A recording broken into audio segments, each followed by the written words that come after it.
ګرانو اورېدونکو ورځ مو په خیر او سلامونه. نن به د صفین د جګړې په باره کې چې اصلا د اتیا نه تر 90 زره مسلمانانو پورې قصابي و د علي و معاویه پلاس د هغو په باره کې کیسه درته وکړم. د هغو مقدمات مې پرون که تېره ورځ په بله مقاله کې درته عرض کړل. ما خو درته ویلي وو چې د تربورګلوۍ او قبیلوي تناقضاتو سلسله اصلا د امویانو او عباسیانو مابین د ډېرو مخالفتونو سبب شوله. خو کله چې محمد صلی الله علیه وسلم راغی نو هغه په ډېرو انعامونو او په داسې تکتیکي کارو باندې یو څه سره ارامه کړه چې د ابو سفیان لور یې وکړه، حبیبه او د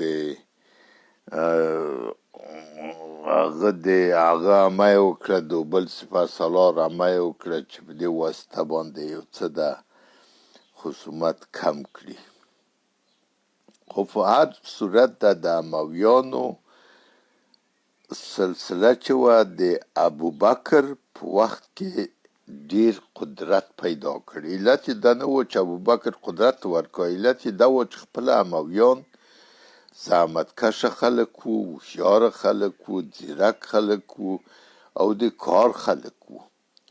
او په دوی ټول کې خصوصا معاویه چې د حضرت محمد مصطفی صلی الله علیه وسلم په وخت کې هغه د قرآن کاتب مقرر شو او وروسته بیا د شام والی وو چې هغه 20 کاله په د شام کې حکومت کاوه او هېڅوک ځینې په عذاب نه وو. د رومیانو نه د حکومت ترتیب زده کړو، ساختمان یې زده کړو، د عساکرو تنظیم یې زده کړو، د سرحداتو ساتل یې زده کړ، د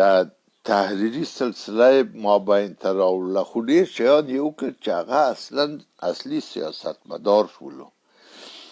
او معاویه د خپل ورور تر مرګ وروسته چې هغه یزید نومېده، یزید بن سفیان خپله د شام ولایت په لاس کې ونیولو.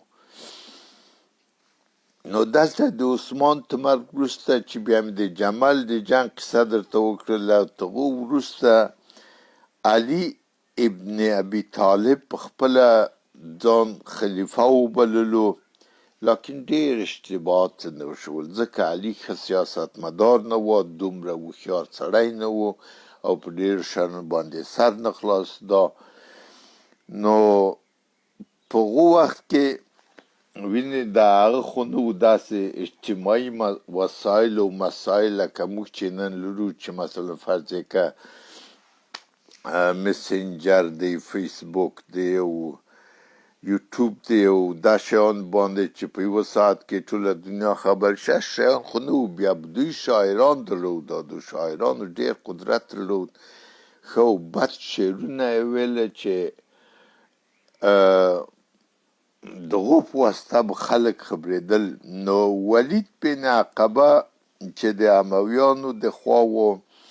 هغه د خپله د بني هاشم چې علي وبولو هغو ته یې ولیکل کله چې حضرت عثمان قتل شولو، بیا په دو شعرو کې داسې ورته ولیکل چې تاسو د عثمان کور او د هغو دارایي مصادره کړله، نو دا باید بیرته راوګرځوئ او ده ته یا د ده پسماندګانو ته یې ورکړئ. که چیرې دا کار ونه شو، زه هغه د شعر مطلب درته وایم، شعر خپله نه وایم، که چیرې دا کار ونه شو نو موږ په خپله هغه څوک چې عثمان یې قتل کړی او هغه څوک چې د ده دارایي یې اعلان کړي یا یې چور کړي چې هغه د علي نه مطلب دی، یو ډول مجرمین دي. نو په دې ډول باندې دغه د جنګ مقدمات ورو ورو برابرېدل، هغه د معاویه او د علي خطونه چې یو بل ته لیږلي وو، هغه مې په تېر بحث کې درته اعلان کړل. او دغه شیان ټول د نوشته شوي او تحریري په تاریخو کې موجود دي. نو د جمل د جنگ 20,000 مسلمانان چې د علي په امر باندې قتل شول، چې په هغو کې عشره مبشره چې په اسلام کې ډیر مهم دي، طلحه او زبیر هم شامل وو. نو معاویه هم په بانو پسې ګرځېدا چې د علي په ضد باندې بانې پیدا کړي او هغو ته د ملامتیا لارې جوړې کړي. نو دغو اصحابو مرګ یوه ډېره ښه بانه هم په لاس ورکړه چې نورې هم درلودې. مګر علي په دې عقیده و چې که چیرې دی د معاویه په ضد باندې جنګ ونه کړي نو دی کفر ته وځي، کافر کیږي او د الله او د محمد جرم په ده باندې هغه کیږي، حواله کیږي. دا په هغه کې په اول جلد د 109 صفحه کې د هغه د دغو علي بن العبدي په کتاب کې راغلی دي. نو دلته داسې معلومېدله چې علي تصمیم نیولی و چې باید دا جنګ وشي. ډېرو خلکو ورته ویل چې دا جنګ ډېر خطرناک جنګ دی، د مسلمانانو قتل دی، دواړه خواوې په اسلام، په قرآن او په الله باندې عقیده لري او دا ښه کار نه دی. یو سوریایی ورته راغی، علي ته یې وویله چې دا کار ښه کار نه دی، د دې نه باید سړی صرف نظر وکړي، صلح ته سره کښېني. بیا نو علي ورته ویل چې په دې کې خو ما ډېر وخت چورت وهلی، لاندې باندې، ښي خواته چپې خواته، او بالاخره دې نتیجې ته ورسېدلم چې یا به جنګ کوم او یا که جنګ نه وي عادي کفر ته پرې باندې وځم. یعنې جنګ یې په زړه کې حتمي و او بل یې ویل چې 80 واره مړ شم او 80 واره بېرته را ژوندی شم، لا به دغه جنګ کومه. خو په هر صورت دا په 15 جلد کې د 124 نه تر 125 صفحې پورې د ابن الحدید په کتاب کې نوشته دي. نو څوک چې داسې یو فکر په سر کې لري، د دغو خیال سره د خپل رقیب سره برخورد کوي، معنا دا دی چې هغو علي حتما غوښتل چې معاویه د کاره واچوي، مړ یې کړي او د هغو ځای ونیسي او په خپله ځان خلیفه کړي. او دی د خپل حرکت په وخت کې خپلو سپایانو او طرفدارانو ټولو ته دغه اعلان وکړو. خیر کله چې د صفین په خوا باندې حرکت وکړو، صفین یو خرابه ځای و، داسې مهم ځای نه و چې واقعا وطن د جنګ په واسطه باندې مشهور شولو. په اول کې خو یو تعداد داسې واړه واقعات پېښ شول، مثلا د مخته دی چې علي هلته ورسېږي، د معاویه طرفدارانو هلته اوبه تړلې وې چې د علي سپایان دغو نه ګټه وانخلي. لاکن د علي په سپایان کې ډېر زړور خلک وو، مثلا د عاص ابن قیس کندي په واسطه باندې د اوبو ترتیب وکړو، هغه یې بېرته راخلاصې کړې. او دغه وخت نو د محرم میاشت وه.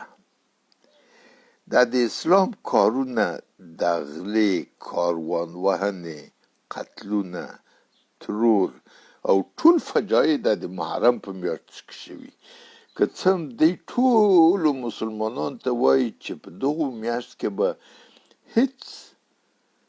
جرمي کار نه کړي، لکه په خپله دوی مجرمینو په همدغو میاشت کې دغه جنګونه او قتلونه، کاروانونه او دغه په ترور وژل د خلکو دوی کول، دوی دپاره هیڅ تو تقدس او پاکوالی نه درلود. خو په هر صورت دا د محرم میاشت وه، دلته یو څه صبر وکړلو چې دغه میاشت تېره شي په دې کې به جنګ نه کوو، نو دغو خلانه خلکو استفاده وکړه چې بیا میانجیګري وکړي، منځګړیتوب وکړي که چیرې د دغو جنګ مخه ونیولی شي. نو په هر صورت د علي اصلا دا نه خوښېدل او نه یې غوښتل چې جنګ مخنیوی دې وشي. نو خیر په آخره ورځ د دغو محرم د میاشتې علي د ابن حارث جوشمي په واسطه باندې خبر ورلیږي معاویه ته چې نور نو موږ نه لرو، صبر نه لرو او حمله شروع کوو. هغه و چې په سهار دغو ورځې باندې په اصطلاح د جنگ ډول ووهه، که سورنا وه که هر شی و، خلک یې راټول کړل او ډول یې ووایه او علي په تېره شپه کې خپلو سپایانو باندې په ټولو وګرځېدله او داسې امر یې ورکړو چې د علي ډېر عسکر اصلا یمنیان وو او د یمنیانو په هغه کې په فتوحات کې ډېر غټ رول درلوده. نه تنها د ده په جنګ کې وو، په سوریه کې هم ډېر یمنیان وو. داسې و چې مثلا یو ورور به د علي په عسکرو کې وو، بل ورور به د معاویه په عسکرو کې وو. نو علي داسې ترتیب وکړه د سپایانو چې هر څوک د خپلو خپلوانو په ضد باندې جنګ وکړه. مثلا که د چا ورور د علي په عسکرو کې و، هغه باید کوشش وکړي چې د خپل ورور په ضد باندې د معاویه په عسکرو کې حمله وکړي، یعنی ورور کوشي شروع کړله چې دا حماقت کې بیا د څه لیدلی و، څه حکمت لیدلی و. هغه هم داسې وکړه چې مخکې خپله د سوریې یا د معاویه د لښکرو کې تجسس کړی و چې څوک یمنیان دي، څوک د چا خپلوان دي، ور خپل ته یې خپل مقرر کړ. نو هغه قبیلې چې بیا خپلوان یې نه درلودل، هغه یې بیا داسې کړ چې هغه کسان چې په عراق کې خپلوان نه لري، دغو کسانو په ضد چې په سوریه کې خپلوان نه لري، دغو په ضد یې جنګ وکړي. نو دا قصې هم د هغه د ابن خلدون په تاریخ کې په اول جل په 603 صفحه کې راوړل شوي دي. معذرت غواړم. خیر چې د شپه تېره شوه، علي خپل عسکرو ته هغه هدایت ورکړ چې تاسو د شپې قرآن ووایاست، دعاوې وکړئ، د خدای تعالی نه کامیابي وغواړئ او سهار به د خیر شروع کوو او د قرآن تلاوت وکړئ. نو هغو خپلې اسلحې تېرې کولې، په هغه په سمولې او تیل یې ورکوله او دا خبرې وې. نو په دغو جمعې ورځ وه چې دغه حمله شروع شوله د علي د خوا، او په دغو جنګ کې اول 1500 نفره د عراق چې د علي طرف و، د سوریې د عسکر سره چې هغه د معاویه طرف و، په جنگ باندې شروع وکړله. او د رسول جعفریان چې هم یو تاریخدان د تاریخ نوشته کړی په 294 صفحه کې راغلی چې دغو 1500 نفر نه د هیڅ خوا یو نفر ژوندی د جنگ د میدان نه بیرته رانغی، یعنی ټول مړه شول، د دواړو خواوو مړه شول ټول. نو په دو جنگ کې مثلا عبدالله بن عمر هم و چې د حضرت عمر زوی و، محمد حنفي د علي زوی و، او د علي زمن حسن او حسین خو د دې نه و، خو نازکدانان و. حضرت امام حسن خو یو ډېر مشهور زنکه باز و، 4 شپېته ښځې یې درلودلې. آخرم د آخرنۍ ښځه چې د معاویه جاسوسي یې کوله، هغو زر ورکړ، مړ شو. او حسین هم نازدانه و، لږ لږ هغه خوند یې ورکوه چې پاچا شي، لیکن د جنګ او د میدان سړی نه و. دغسې به په فرقه مرقه کې یو ځای ورسره و، لکه په ایران او په هغه کې په مصر کې، لیکن داسې د تورې سړی نه و. د حضرت علي مهم زوی محمد حنفي و چې د هغه په جنگ کې د عایشې په جنگ کې چې د جمل په نامه مشهور دی هم بیرقدار و د عسکرو او په نورو ځای کې به مخ ته روان و. نو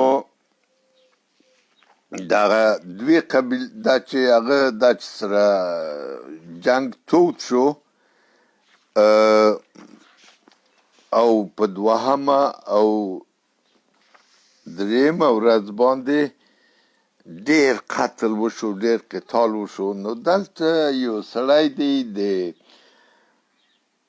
عبید زاکانی په نامه باندې چې داسې قصې لیکي چې یو څه خنده‌دارې دي. دا عبید زاکانی په خپل کتاب کلیات کې نوشته کوي چې دوه سړي وو چې هغو به همیشه داسې لواطت کاوه، یو د بل سره شنې کارونه به کول. نو دا یو ورځ په مسجد کې وایي هغه څوک نشته دي، خو مالته په منبر د هر چی چې دي هلته دا بد کار کړی دی، بیا نو پورته شوي دي بام ته، هلته د خر ته ګوري نو وایي چې په دې خر کې خیر و برکت نشته دی. دا یې وویلي او بل ورته ویل چې دغه زاړه خلک داسې وي لکه ما و تا، نو هلته په دو خر ته به چیرې برکت راشي. دا خبره یې کړې ده. خیر دا د جنگ جریانو دوام لري. په اوله ورځ باندې حبیب ابن مسلمه چې د معاویه صاحب منصب دی، هغو عبدالله ابن بودی چې د علي صاحب منصب دی هغو ته شکست ورکړو. لیکن په دوهمه او درېیمه ورځ باندې ورو ورو د علي عسکرو برلاسی ونیوه او جنگ ډېر تیز شو. دا چې ډېر تیز شو د درېیمه ورځ باندې د 80,000 نفرو په شاوخوا کې چې مسلمانان وو د دواړو خواوو دا قتل شول. او دا جنگ و فریاد داسې لوړ و چې دغه د جنگ ساحه او شاوخوای ټول نیولي وو. او دغه شپه د لیلة الحریر په نامه یادېږي. لیلة الحریر مانو دا چې د خلکو د هغه د زخمي شویو خلکو د ډېر فریاد نه د هوا داسې ډکه وه. نو په دغه وخت کې خیر د ابن عبدالحدید لیکي چې سهار چې جنگ شروع شو ماښام ته وخته پورې چې سترګو لیدل دې جنگ دوام وکړو. په دغه وخت کې نه چا لمونځ وکړو نه د خدای تعالی یاد وکړو. خدای تعالی پاک ویر شوی و او هغو هم څه نه ویل، د عرش نه یې کتل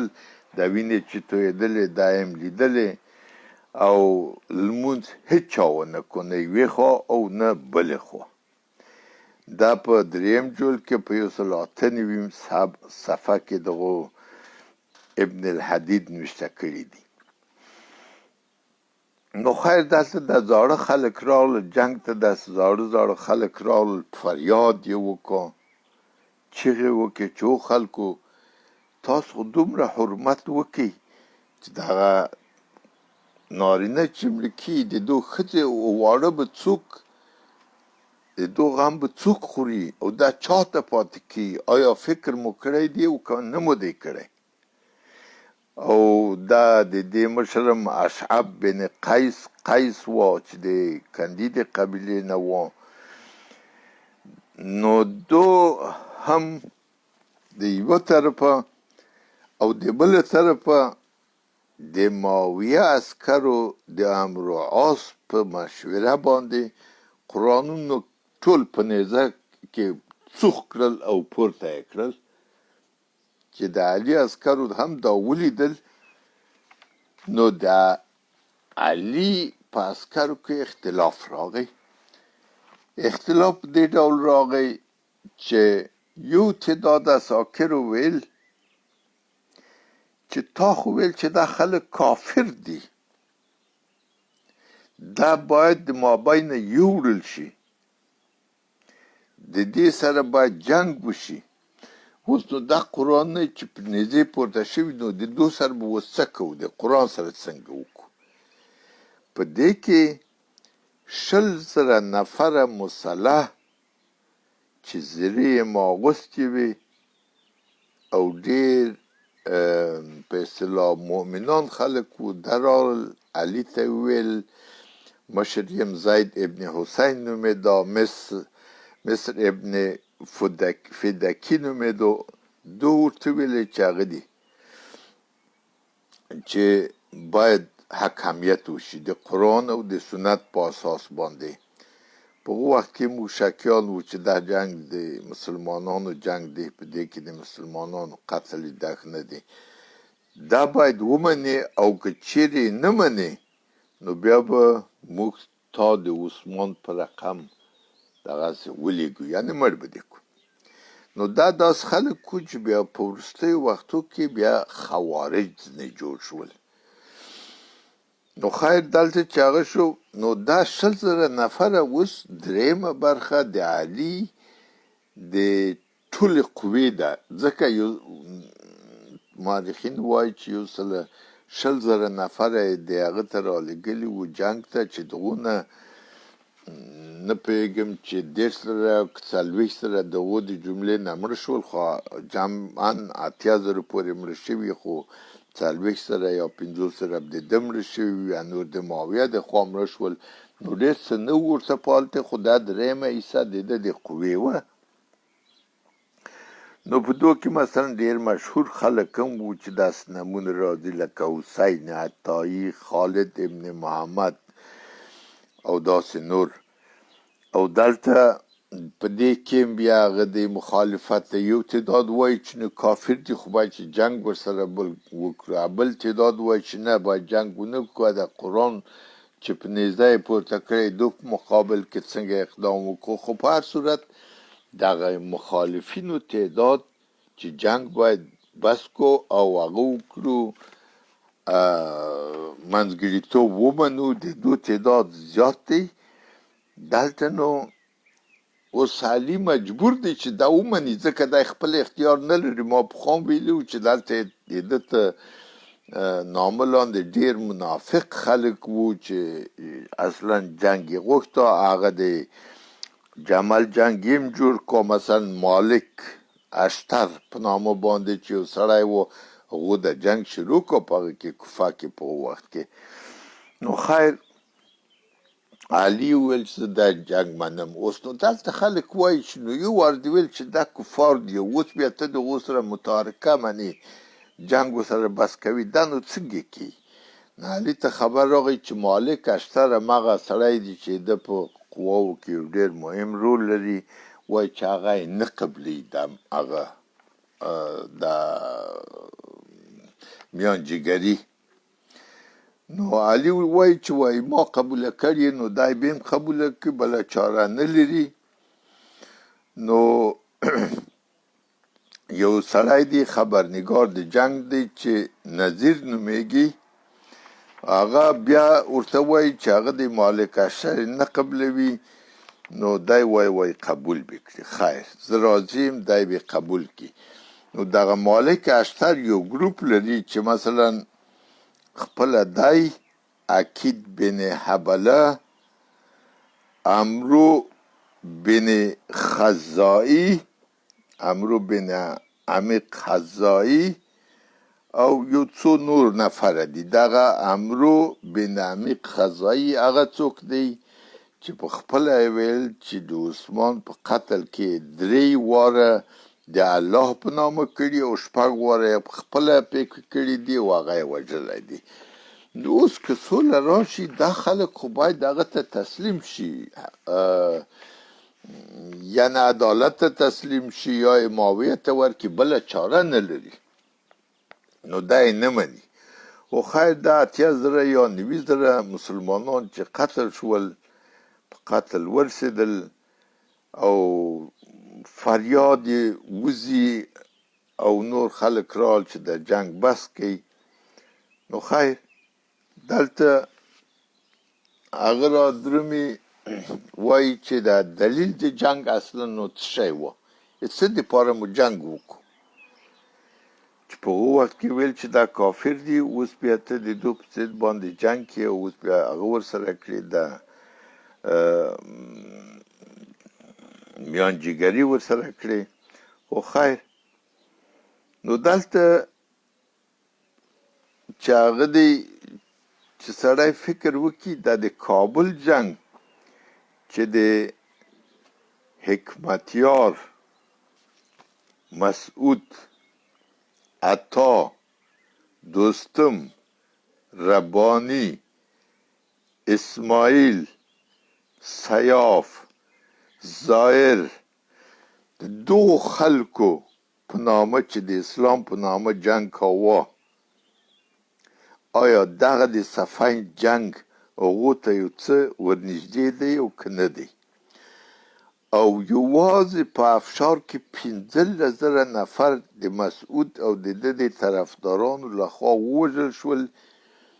چې دغه تعداد مساوي دی په جنگ جمل باندې چې د طلحه، زبیر او د عایشې د طرفداران نه ووژل او د نور نه به هم وژل شوي،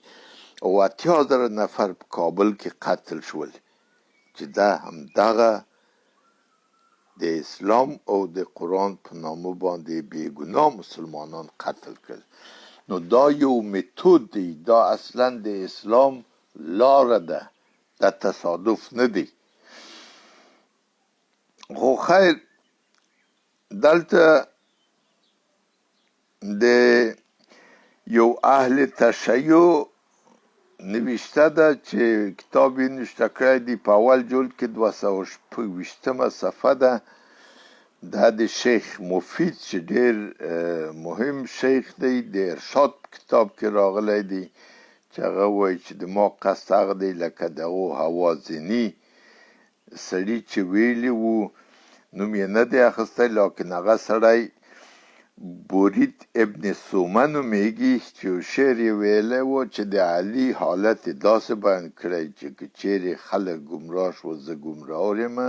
که چیرې هدایت شوه زه هدایت یم. نو دا یو امام د زمان دی، علی شیر خدا، امام د امامانو، پلانه و بستانه و عقل ته 2 سطحې پورې راټیټ دی. خو خیر، دا د هغه د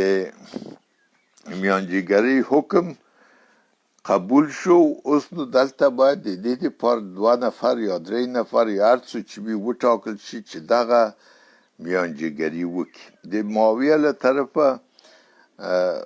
تصمیم معلوم و، هغو عمرو عاص ورته انتخاب کو. اوس نو د علي په خوا کې نفاق پیدا شو چې څوک ورته انتخاب کړي. اول یې عبدالله ابن عباس چې دا د ده د کاکا زوی و، دی ورته انتخاب کو. خلکو ورته چې نه، دا تاسو خپل د کورنۍ سړی دی، داسې خبرې کوي، دا نه غواړو. بیا یې مالک اشتر چې ما درته ویل چې دا یو ډېر غټ منافق و د علي په عسکرو کې، چې د کوفې جنګ هم د پټه هغه کا جوړ کا، دا هغه کو، دا یې ورته انتخاب کو. بیا خلکو ورته ویل چې نه، دا نه منو، ځکه خلک پرې خبر وو. بل وارې یو بل سړی د مالک ابن حارث په نامه ورته انتخاب کو، هغه ورته پیشنهاد کو، ویل نه، دا هم نه منو. خو په هر یو کې یو شی وو. نو آخر علي پوښتنه وکړه چې نو څوک ور ولیږو. او خیر، په دو ځای کې خلکو ورته وویل چې هغه ابو موسی اشعري. ابو موسی اشعري په اصل کې یمنی و، لیکن ډېر په دو غزاو کې شرکت کړی و، د ایران په فتوحاتو کې شرکت کړی و. بیا د علي لخوا د کوفې والي مقرر شوی و. کله چې علي امر ورته وکړ چې د عایشې او د طلحه او د زبیر په ضد باندې عسکر راټول کړه او جنګ شروع کړو، هغه ابو موسی اشعري ورته ویل چې نه، دا د مسلمانانو په ضد جنګ دی او په دو جنګ کې زه شرکت نه کوم. بیا یو ډېر خراب لیک ورته نوشته کو، دا یې هغه کو، برطرف کو. نو دلته چې خبره د حکم راغله، یمنیان خو ډېر دي او ډېر خلک اوس د علي په چال او د ده په فریب او د نورو شیانو پوهېدلي دي. ابو موسی اشعري ورته انتخاب کړلو. نو دلته چې دا انتخاب کو پس دغونه هغه ویل د خلکو ویل چې ښه دوی نو دا ابو موسی اشعري او عمرو عاص په خپله یو د بل سره خبرې شروع کړې وایي خپله دغه ابو موسی اشعري داسې په خبرو کې عمرو عاص ته وویل چې اصلا دا دواړه چندانې د هغه نه دي د خلافت نه دي چې ویې غورځوو نو ښه دي نو هغه عمرو عاص ورته وویلې چې هغه دی چې ښه هغه به وکړو دا د عمر زوی به هغه کړو دا د عمر زوی به خلیفه کو نو هغه ابو موسی اشعري ورته ویل چې هغو په جنګ کې شرکت کړی داسې څوک باید خلیفه شي چې هغو جنګ نه وي کړی لاس یې په وینو نه وي ککړ نو خیر دا جالبه نقطه په دغو حکمیت کې په دومیانجیګري کې دا ده چې یو د جنگ خبرنگار د نصر ابن مزاحم په نامه باندې نوشته کوي دلته باید ډېر توجه وکړي چې په دو کاغذ باندې چې د حکمیت قرارداد لیکل شوی داسې زیړ رنګ یې دی یو مور یې په لوړ ځای کې ایښی دی چې د علي دی که د معاویه د هر چا مور چې دی په هغو باندې نوشته دی چې لا اله الا الله محمد رسول الله بل یې په آخر کې ایښی دی په هغو باندې نوشته دی چې لا اله الا الله محمد رسول الله یو د معاویه مور دی یو د علي مور دی اوس نو دواړه په دې کلمه باندې عقیده لري مورونه یې په دې جوړ کړي دي او 90,000 مسلمانان یې قتل کړل نو خیر دا هم دغو ابن الحدید دغو نویسنده نوشته کړي دي نو دلته چې دا هغه نوشته شو حکمیت چې جوړ شو نو اوس وخت د دې دی چې یو څوک باید د حکمیت خلکو ته ووایي چې هغه ابن قیس کندي دی په نامه یو سړی دی دا دوی ته یې وظیفه ورکړه چې هغه دی ووایي خو خیر دلته جنجال پیدا شو چې مهمه یې د بني مراد د قبایلو و هغه ورته ویل چې وروره دا څنګه خبره ده د موږ 90,000 نفر مړه شول اوس دوه ابو موسی اشعري عمر ابن عاص درومي په دو باندې فیصله کوي لکه هېڅ چې نه وي دا د خلکو وینو چې توی شوې دا څنګه کوې په دو باندې اوس ابو موسی اشعري عمر ابن عاص فیصله که دا نه کېږي د بدر په جنګ کې خدای تعالی په خپله مستقیم مداخله وکړه آیاتونه یې را نازل کړل هغو به خبرې کولې نو دا چې دی هغه دی دا لا حکم الا لله بې له خدای بل څوک حکم نشي کولی دا موږ نه منو خو دا خبره سره خرابه شوله چې خرابه شوله خیر پس له ډېرو خبرو تاو بالا آخر د قبول د حکمیت یا د منځګړیتوب قبلولو ته چې رانږدې شول نو دلته د مبصرین وایي چې علي کولی شوی چانس یې درلوده چې د دو حکمیت د قبلولو نه مخکې دی رد کړی وی او خپله کوفې یا بصرې ته تللی وی او د دې هغه نه یې ځان خلاص کړی وی ځکه په دې حکمیت کې د خپل امارت د مؤمنینو امارت بایله و دی او معاویه یو رقم په یوه موقف کې راغلل او بل خپل ځان یې وشرماوه چې هلته یې د کفارو په نامه په دو خلکو باندې شروع وکړه حمله یې وکړه اوس بیا هغه ورسره کوي حکمیت او صلح ورسره کوي دا خو ډېر ضد نقیص خبرې دي او بل د ویل چیرې دا کار ونه کړم نو کافر کېیم او خوا دې ویې نه کړو نو حاکمیت ته حاضر شو نو کافر شولو نو خیر دلته چې هغه شول چې د حکمیت خبرې راغلې خیر د او بل دا خبرې ورته وکړه چې ابو موسی اشعري چې ور د خپل هغه کو داس په بیابۍ د ولایت نه وشړه اوس ولې خپل هغه نماینده مقرر کو او امرو آس خود د هغه د معاویه نماینده دی د تانه خو ادي په مدینه کې نه بیعت درته وکړ نه بله در سره ولاړو خو خیر نو هغه ورته ویل ابو موسی چې خطبې ته وخوتلو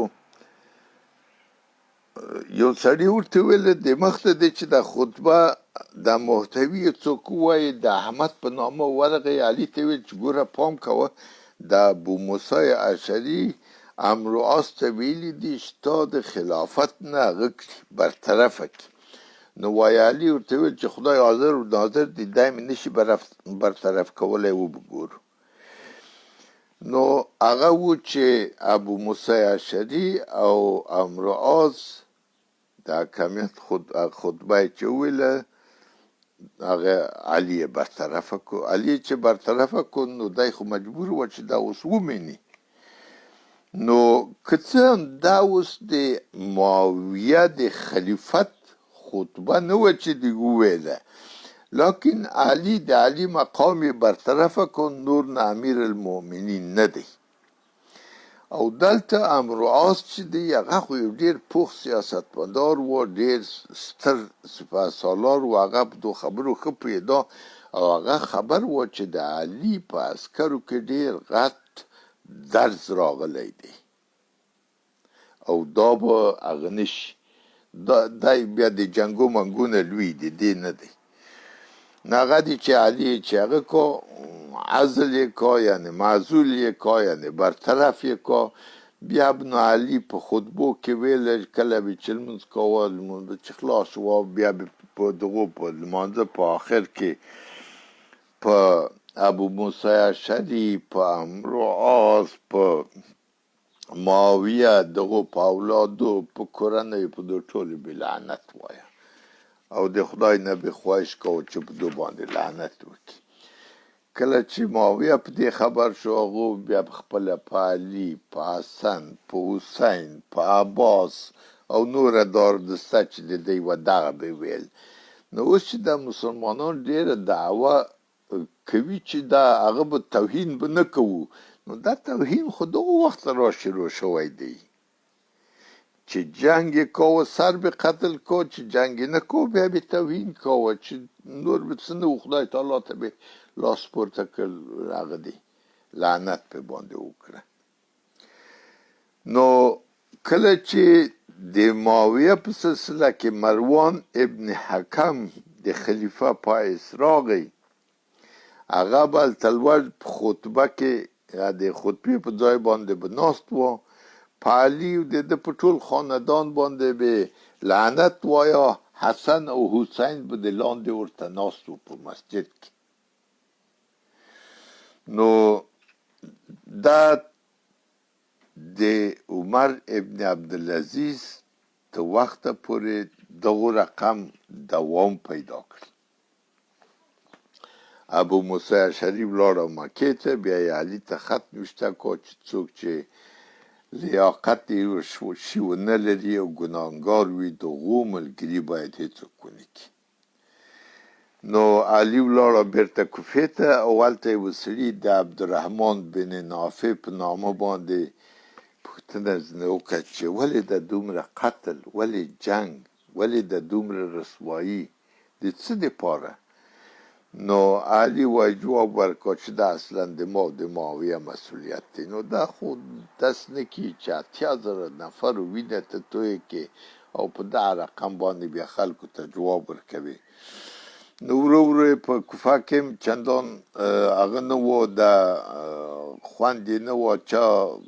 چا خبره نه منله نو په دې ډول باندې دغه د صفین جنگ په 90,000 مسلمانانو په قتل باندې پای ته ورسېده او هغه هم داسې قتل و چې ورور واژه ورور پلار واژه پلار کاکا واژه یعنې علاایده علي داسې نقشه ورته جوړه کړه چې هر څوک دې خپل خپلوان وژني. نو دا د صفین جګړه په دغو رقم باندې وه چې بیا به نور په دو پسې نور د هغه د نهروان جنګ هم رادرومي. دغو په باره کې بیا بل وارې خبرې درته وکړم. مننه.